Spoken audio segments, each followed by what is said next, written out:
Right, so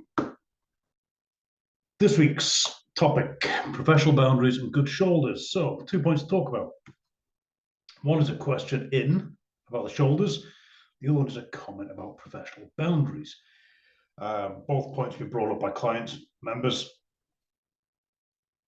questions that come from you guys. I love answering your questions. So shoulders first. The question is, I'd love some shoulder maintenance pointers. As an aging, long-time supporter, I'm pretty sure you've already got that content somewhere, perhaps. Probably do. Search through old blogs, just Dave Hedges and shoulders, and see what comes up. There'll be blogs on Woggy's fitness training, there'll be YouTube videos, there'll be something.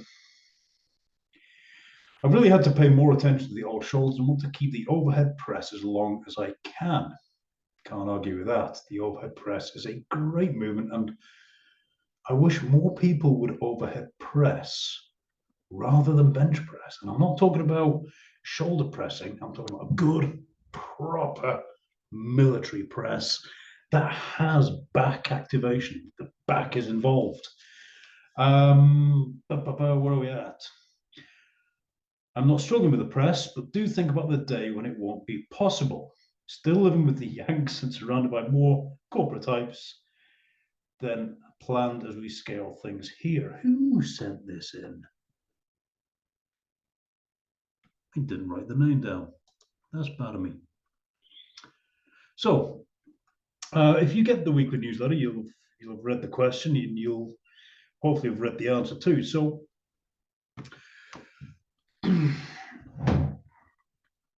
overhead mobility. This gets lost so quickly now. Still in the Yanks, trying to be more corporate types. That probably means we're like I am now, sat at a desk.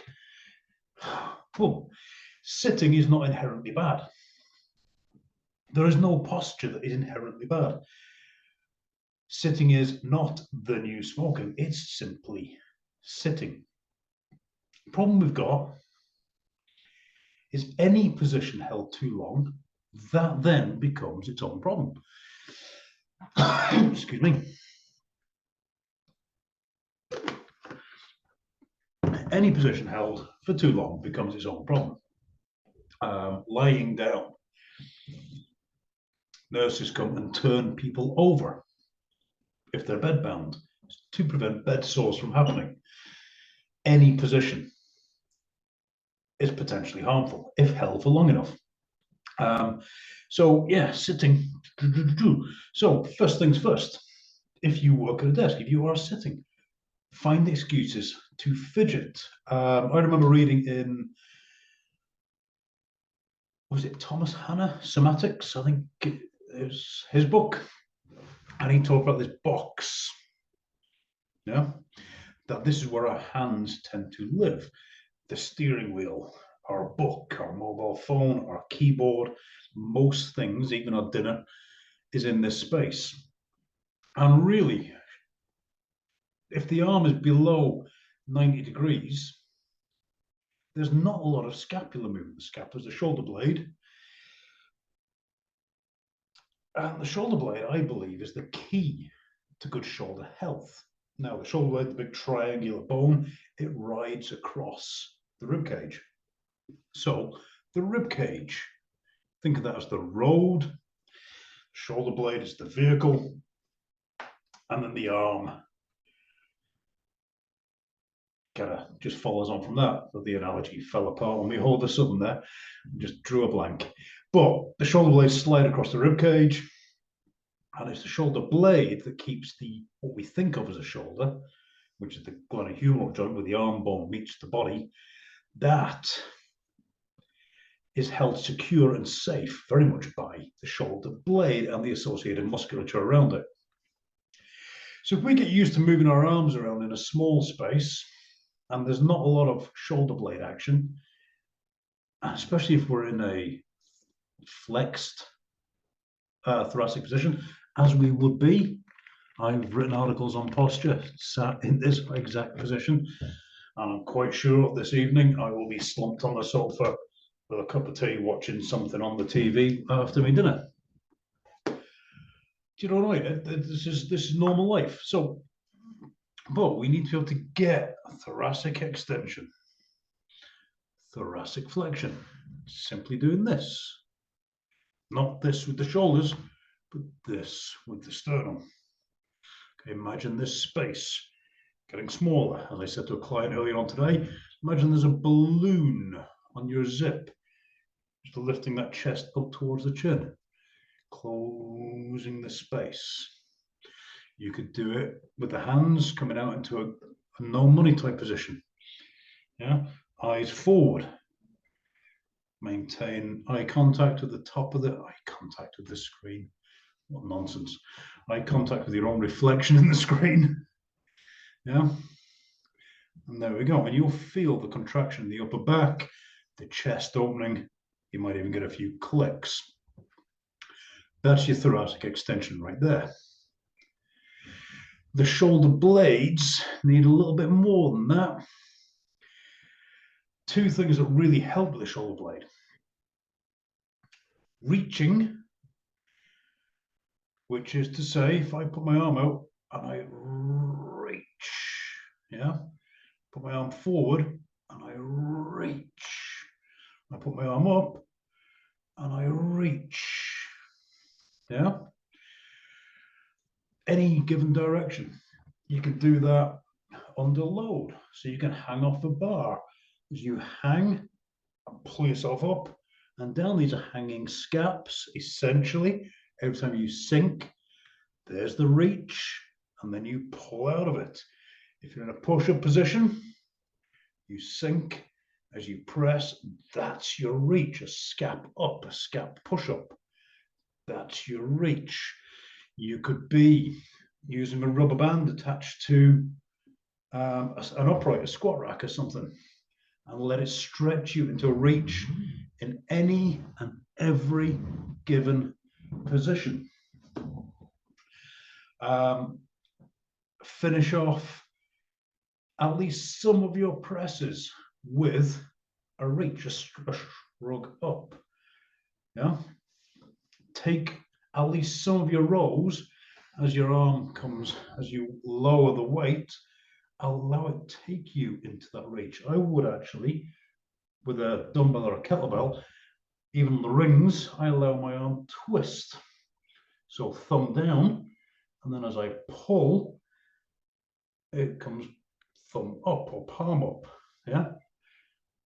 And I take that kind of movement. And that rotation is why I like so-called corkscrew row. Again, look that up on the YouTube and the Vimeo channel. The corkscrew row, I think, is one of the best exercises you can do on the rings or the TRX. If we do all this, if we keep this going, we should rarely have any issues attaining an overhead position. So fidget, fiddle, while you're sat at your desk, find excuses to move. Get up from your desk, find excuses to move. Find excuses to stretch while at your desk, while on a break. Think of the way, if you have a pet, dog or a cat, or whatever, after a period of immobility, when they've been sat chilling out, they'll usually get up and do what we call the down dog stretch. That big, and then they give a little shake, and then off they go. What do we smarter animals do? Is we just get up and go. We don't do the stretch, or rather the pandiculation, which is a squeeze type of movement, as you squeeze yourself into these positions. So learn from your dogs. Breathing as a mobility drill. When we breathe, our whole rib cage should move. Okay. Faulty breathing patterns tend to be push breathing out to the extremes. It's either up in the neck, and it's all in the shoulders, or it's so far down in the belly, there's nothing up in the shoulders. Now, I have noticed a lot of trained people, they get very tight up here, loads of push-ups, not enough pulling, lots of punching, and this idea of belly breathing being the key. Belly breathing is important, but with the diaphragm being here to the bottom of the ribs, as that moves down, that's what pushes the belly out. Okay, but also the rib cage should expand. Think of it like a ball blowing up. Yeah, it's not just the floor, but we go out sideways. We go front to back. The top part lifts. Yeah, the whole rib cage expands as we inhale, contracts as we exhale. Something like that. I am building a course. It is that one, Breathing Gym. I just need to get cracking on it because I just do. Somebody please remind me. But breath work, you can put yourself in positions to promote different regions of the rib cage expanding. I'm leaning back in my chair, so as I breathe in, can I feel my back expand into the chair? If I lie face down on a bench, when I breathe in and out, the front of my body, if I'm lying face down, this is restricted. So I will feel my back expand and contract. You'll actually feel the lower back mostly expand and contract. If I'm on my back, I put my hands overhead, I'll feel the lower part of the ribs. If I lean over something this way, I'll feel the expansion through this side. If you put a band, a belt, a rubber band around where your diaphragm is, you'll actually feel the whole rib cage move against the band. These are different ways you can practice improving rib cage movement through breath. The smoother we breathe, the better we move. Our shoulders, our general tension, muscular tension will reduce. We will be more relaxed rather than stressed, tight. As you breathe better, it tends to help us relax a little bit more. And when we're soft, mobile, cat-like, again, learn from your animals, this gives us the option to move really, really smoothly. And again, our overhead positions should stay with us. Now,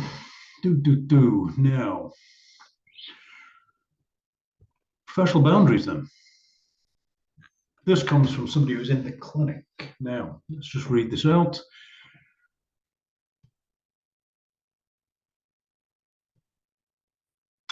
Just this morning, I had a client in my Dungannon clinic talk to me about a session he had with another therapist. He'd done a few sessions with me and wanted to try the acupuncture fellow that's in the same building, but didn't want to offend me. Now, here's the thing. As a professional, coach, therapist, trainer, teacher, whatever, our job is to make ourselves redundant. It's a bad business model because I want you lot to not need me. I want you lot to be able to stand on your own 2 feet and to get out there and be fucking awesome on your own. That's my goal. That's always been my goal since I first started teaching, training, coaching, and then to therapeutics. That's my goal. There are coaches that get very jealous of this. No, you must train with me. You stay with me. You need me. It's not that.